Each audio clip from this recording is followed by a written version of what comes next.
আমার ভেতরের অনুভূতি, সেটাকে আমি যে নামেই এক্সপ্লেন করি না কেন। আপনার যদি প্রেম শুনতে ভালো লাগে তাহলে এটা প্রেম, আপনার ভালোবাসা শুনতে ভালো লাগলে এটা ভালোবাসা, আপনার পাশে থাকা শুনতে ভালো লাগলে শুধুই পাশে থাকা। বিচ্ছেদ, লাভ গুরু হয়তো উত্তর দিতে পারতেন। কথা বলার সংকটের কারণে যেন বিচ্ছেদ না হয়, কারণ আমার কাছে মনে হয় যে কমিউনিকেশন ইজ দ্য কি। ছেলেদের কাছে ভালোবাসা মানে কি? সব ছেলেদের হয়ে প্রশ্নের উত্তর দেওয়াটা খুব মুশকিল। বা ধরুন আমরা মীর রাবি ভাইয়াকে বলছি, ভাইয়ার কাছে ভালোবাসা মানে কি? ভালোবাসার অনেক মানে, ভালোবাসা তো ভালোবাসা অনুভূতি, ভালোবাসা কবিতা, ভালোবাসা মানে শূন্যতা, ভালোবাসা মানে বেদনা, ভালোবাসা মানে অসুখের মাঝে সুখের কান্না, ভালোবাসা মানে টান, ভালোবাসা মানে মায়া, ভালোবাসা মানে একজনের কাছে আরেকজনের ছুটে যাওয়ার আকাঙ্ক্ষা।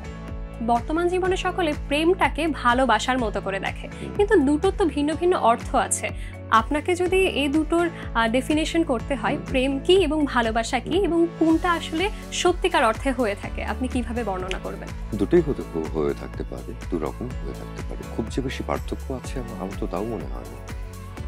একই অনুভূতি, সেটাকে মায়া বলা যায়, ভালোবাসা বলা যায়, প্রেম বলা যায়, আকাঙ্ক্ষা বলা যায়, অনেক কিছু বলা যায়। তো আমার ভেতরের অনুভূতি, সেটাকে আমি যে নামেই এক্সপ্লেন করি না কেন। আপনার যদি প্রেম শুনতে ভালো লাগে তাহলে এটা প্রেম, আপনার ভালোবাসা শুনতে ভালো লাগলে এটা ভালোবাসা, আপনার পাশে থাকা শুনতে ভালো লাগলে শুধুই পাশে থাকা। আমরা তো অনেক সময় দেখা যায় খুব ভালোবাসা থাকা সত্ত্বেও বিচ্ছেদ ঘটছে। এই বিচ্ছেদটা যেন না ঘটে বা আমরা একসঙ্গে থাকতে পারি, এটার জন্য যদি কোনো আইডিয়া বা সাজেশন আপনার তরফ থেকে পাওয়া যেত। বিচ্ছেদ, লাভ গুরু হয়তো উত্তর দিতে পারতেন এরকম প্রশ্নের উত্তর। বিচ্ছেদ যদি হবার থাকে তাহলে সেটা জোর করে কাউকে আটকে রাখা যায় না।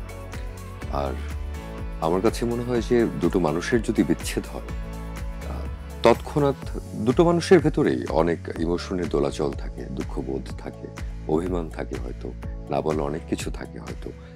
তো যে কোনো বিচ্ছেদই দুজন মানুষের জন্যই কষ্টকর, কারো হয়তো আগে, কারো পরে, যে যার মতো করে সেই সময়টা পার করে। কেউ হয়তো সিদ্ধান্ত নেয়, কেউ হয়তো আগে থেকে সেটা এক্সিকিউট করবার জন্য পদক্ষেপ নিতে পারে, তখন হয়তো মনে হয় যে ওর কষ্টটা লাগছে না।